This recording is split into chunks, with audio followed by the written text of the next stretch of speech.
Hinawakan pa namin ang pananaliksik hanggang Catanduanes, kung saan meron ding naiwang nakatiwangwang na proyekto di umano ang mga kumpanya ng mga diskaya.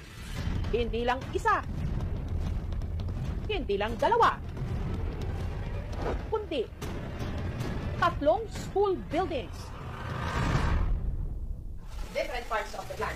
Bago pa raw nadistino sa Viga Rural Development High School, ang teacher na si Sherilyn, taong 2019, nasimulan na raw ang pagpapatayo sa karagdagang school building ng kanilang senior high school department sa halaga halos 36 million pesos. Yung laboratory po sana makakatulong yun para magkaroon ng hands-on experience yung mga bata. Ang kontratista, Alpha and Omega General Contractor and Development Corporation ng mga diskaya. Pero sa hindi raw malinaw na dahilan, ang konstruksyon natigil taong 2022. Po, sa ngayon, kung titingnan nyo, yung building po, ang makikita nyo lang doon ay 2 classrooms na hindi tapos, saka po mga poste. Napipilitan na lang daw ngayon ang eskwelahan na pagkasyahin sa 15 classrooms ang halos 500 mga estudyante nila sa senior high school. Siyempre po, naaapektuhan yung learning experience ng mga bata kasi limitado po yung kaya lang na ibigay ng eskwelahan para sa kanila. May mga classes po na 50 plus yung students. Nagiging congested po kami. Mainit po siya, parang hindi siya conducive area para po matuto po kami ng maayos.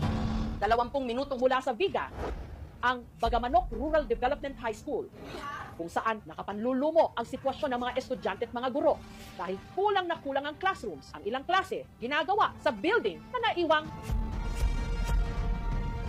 hindi tapos. Unang-una, masikip, pangalawa mainit, at hindi talaga mabibigyan sila ng tamang space para sila ay makapag-aral ng mabuti. Sa part po ng teacher, mahirap po yung situation kasi since hindi po siya tapos, kailangan tanggalin po namin lahat ng school records, lahat ng mga instructional materials dito. Kasi kapag umuulan or hindi man, pwede po siyang nakawin. 2018 pa raw sinimulan ang construction sa 4-story building. Pero naiwan din ito ngayong nakatiwangwang. Gayong ang nagastos, 36 million pesos.